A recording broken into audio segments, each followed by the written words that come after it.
नमस्कार, prime time में आपका स्वागत है। मैं हूं साक्षी सभरवाल। आज प्राइम टाइम में आगे बढ़ने से पहले दिन भर की कुछ बड़ी खबरें। आज जम्मू में एक ऐसी खबर जिसने सबको विचलित किया, सबका दिल जो है वो दुखी कर दिया। आज जम्मू में एक विवाहित महिला की मौत पर परिजनों ने जमकर प्रदर्शन किया। परिजनों ने बेटी की हत्या करने का आरोप ससुराल पक्ष पर लगाया और कहा कि दहेज की मांग के कारण उनकी बेटी को लगातार परेशान किया जाता था। वहीं गुस्साए परिजनों ने ससुराल में खूब तोड़फोड़ की और हत्यारों को कड़ी सजा देने की मांग की। हालांकि ऐसे मामले नए तो नहीं हैं, लेकिन जब भी ऐसा कोई मामला सामने आता है तो ये सोचने को मजबूर होना पड़ता है कि क्या वाकई में हम सभ्य समाज का हिस्सा हैं, क्या हम सभ्य समाज में जी रहे हैं। खैर, इस खबर पर विस्तार से बात जरूर करेंगे, लेकिन उससे पहले और भी बड़ी खबरें जो आज दिन भर सुर्खियां बनी रही। हालांकि दहेज प्रथा एक ऐसा मामला है जिसके कई मामले जम्मू कश्मीर में सामने आते रहते हैं। वहीं दूसरी खबर की अगर बात करूं तो आज टीआरएफ के 3 OGW कुशनगर पुलिस ने गिरफ्तार किया। इनकी पहचान बारामूला के इमरान नजर, कमरवारी के वसीम मट्टू, बिजबेहड़ा के वकील भट्ट और पुलिस ने इनसे 3 ग्रेनेड, 35 जिंदा राउंड, 25 AK-47 सहित अन्य आपत्तिजनक सामान जो है वो बरामद किया है। पकड़े गए आतंकियों में से एक वकील भट्ट पहले एक सक्रिय आतंकवादी के रूप में भी था और अगस्त में जमानत पर रिहा हुआ था। ये आज सुरक्षा बलों को एक बड़ी कामयाबी जरूर मिली है कि उन्होंने 3 जो है OGW गिरफ्तार किए हैं टीआरएफ के। इसके अलावा शुक्रवार को यानी आज सुबह जम्मू कश्मीर के पुलवामा में SIA ने छापेमारी की। जांच एजेंसी की यह कार्रवाई आतंकी ठिकानों का भंडाफोड़ करने के लिए की गई। जांच एजेंसी ने पुलवामा के 2 जगहों पर आतंकवाद से जुड़े मामलों में तलाशी अभियान चलाया है और NIA की दक्षिण कश्मीर जिले में 2 स्थानों यानी दरगुंद और उमरगुंद पर छापेमारी जो है वो लगातार चल रही है और पिछले काफी दिन से इस तरह की कार्रवाई जारी है। वहीं अगली खबर अब श्रीनगर से जुड़ी है और ये ऐसी खबर है जिसमें एक महिला बाइकर की वीडियो स्टंट करते हुए वायरल हुई, जिसके बाद ट्रैफिक पुलिस ने कार्रवाई करते हुए जो बाइक है उसको जब्त कर लिया और उस युवती को बुलाकर उसे समझाया कि नियमों का उल्लंघन और सुरक्षा को ताक पर रखकर ऐसा करना उसके जीवन के लिए घातक सिद्ध हो सकता है और उससे युवा वर्ग को भी एक गलत संदेश मिलेगा। जिस पर कि युवती जो कि सोशल मीडिया इन्फ्लुएंसर है ने अपनी गलती को मान लिया और गलती मानते हुए उसने माफ़ी मांगी और दोबारा ऐसा न करने को कहा।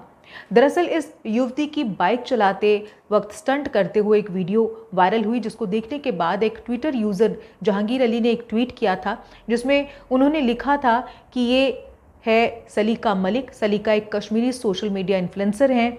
वे फाइनेंशियल गेन्स के लिए लोकल ब्रांड्स और प्रोडक्ट्स का समर्थन करती हैं, लेकिन सलीका ट्रैफिक रूल्स का पालन नहीं करती हैं। वे एक बुरा प्रभाव है। वे कानूनों को कूड़ेदान में फेंककर फॉलोवर हासिल करती हैं। सलीका की तरह मत बनो। बस इसके बाद ट्रैफिक पुलिस हरकत में आई और श्रीनगर ट्रैफिक पुलिस ने इसका रिप्लाई किया कि स्टंट गर्ल बाइकर के खिलाफ हमने एक्शन लिया है और उसकी बाइक को जब्त कर लिया है। खैर, ये बेहद घातक होते हैं इस तरह के स्टंट करना। हालांकि आज के युवा वर्ग इससे बेहद प्रभावित होता है, लेकिन इस तरह के स्टंट कितने घातक सिद्ध हो सकते हैं ये जानना बेहद ज़रूरी है और इस तरह के स्टंट करने से पहले 100 बार सोचना चाहिए कि ये किस तरह से आपको हानि पहुंचा सकते हैं। अब बात एक ऐसे मुद्दे की जो कि हमारे समाज में लंबे समय से चली आ रही है, लेकिन आज भी हम इस समस्या का समाधान ढूंढ नहीं पाए हैं। आज भले ही हम पढ़े लिखे होने का दावा करें, भले ही स्टेटस बहुत ऊंचा हो, लेकिन सोच आज भी छोटी ही है। मानसिकता आज भी ज्यों की त्यों है।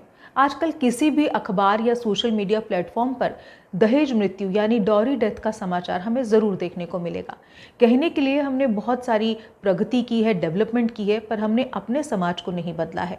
यदि स्वतंत्रता की ताज़ी हवा समाज के मन मस्तिष्क तक यानी समाज के दिलो दिमाग तक अगर पहुंचती होती तो आज दहेज प्रथा जैसी जो प्रथा है वो हमारे यहाँ पर ना होती। भारत में शादियाँ हमेशा से खर्चीली और बहुत कष्टकारी रीति मानी जाती रही है, जहाँ दुल्हन लाखों रुपए के उपहार गिफ्ट्स अपने साथ ले जाती है। यही आधुनिक भारतीय शादी है। शादियों में दिए जाने वाले सभी गिफ्ट दहेज की श्रेणी में आते हैं। एक समय था जब लड़की की शादी में उसके पिता अपनी शादी के हिसाब से उसको बहुत सारे भेंट या उपहार यानी गिफ्ट दिया करते थे और वर पक्ष उसे संतोषपूर्वक स्वीकार कर लेता था।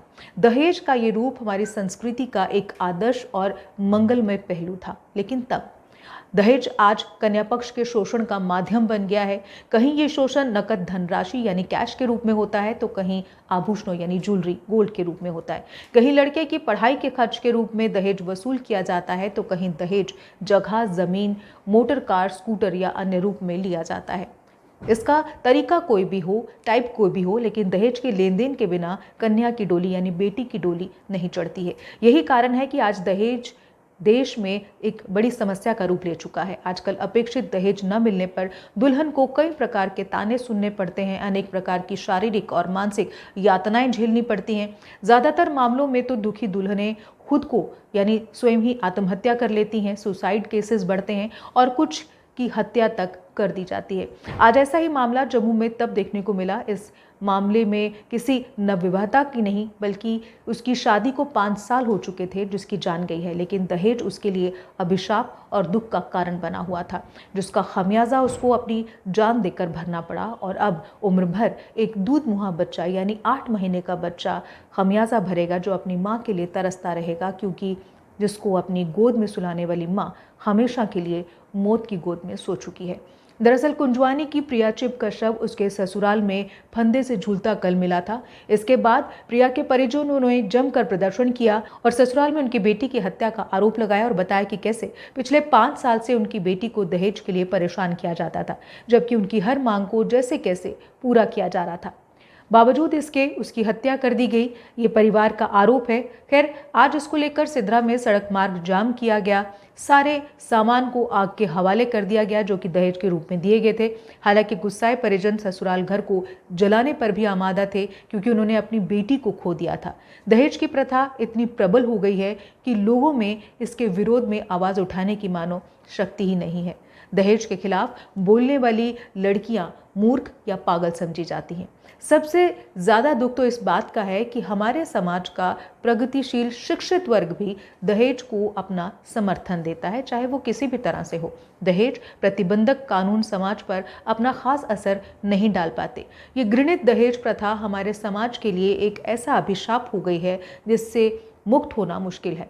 यदि दुल्हन अपने साथ पर्याप्त गिफ्ट्स नहीं ले जाती है तो वो अपने ससुराल वालों द्वारा प्रताड़ित की जाती है, परेशान की जाती है। यही कारण है कि हम लोग दहेज के कारण नवविवाहिता दुल्हनों की मौत के कई मामले सुनते हैं। इसलिए इस प्रथा को समाप्त करना, ख़त्म करना बेहद ज़रूरी है। लेकिन आज जो मामला आया वो 5 साल से उस महिला को इस दहेज के अभिशाप से जूझना पड़ रहा था, इस दहेज की मांग को पूरा करना पड़ रहा था और किसी भी करके जो दुल्हन के यानी कि जो मृतिका थी उसके परिवार वाले किसी भी तरह से उन सब मांगों को पूरा करने की कोशिशों में जुटे थे, लेकिन आखिर में उनकी बेटी को उन्हें गंवाना पड़ गया।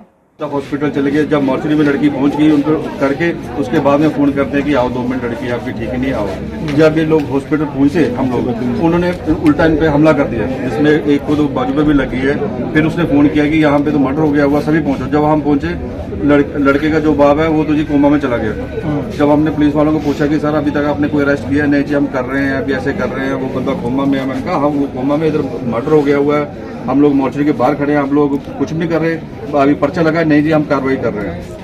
एफआईआर लगने में 2 दिन लग जाते हैं, तो पुलिस पे कहीं ना कहीं तो बात आती है। फिर भी हम 11 बजे यहाँ पे आए हैं पूरे परिवार लोगों के साथ, और अब 1 बजे के करीब एफआईआर की नकल काफ़ी मिली है, तो अब इनका संस्कार हो रहा है। लेकिन मैं ऐसी और कितनी लड़कियां होगी जो चुपचाप गमहीन होकर अपनी ज़िंदगी से तौबा कर रही हैं, वो जो नासूर बने हुए हैं उनका इलाज करना बहुत जरूरी है। ये मामला दहेज तो पहले नज़र में तो यही लगता है, जैसे हमने सुनने को आया कि हर बार पैसे की डिमांड की जाती थी और वो देते रहते थे। पहले फिर भी फिर बुलेट दिया, BMW पैसे 5 लाख रुपया नगद दिया उसके शीशे गाड़ी ठीक करवाने के लिए, फिर बुलेट उनको दिया। अभी 2-3 दिन पहले 50,000 रुपया और डिमांड की, 50,000 और भी दिया। अभी देखिए रूम ऊपर से पूरे आप स्टेयर चेक करो, पूरे ब्लड के स्पॉट्स, पूरे स्टेयर्स पे पूरे ब्लड के स्पॉट्स लगे हुए हैं।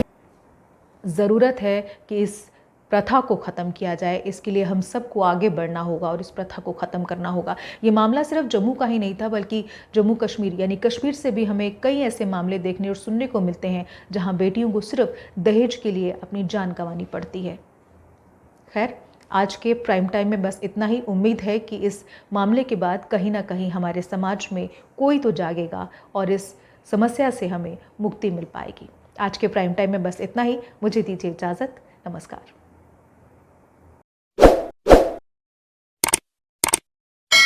जम्मू कश्मीर की खबरों के लिए जुड़े रहिए GK अपडेट के साथ।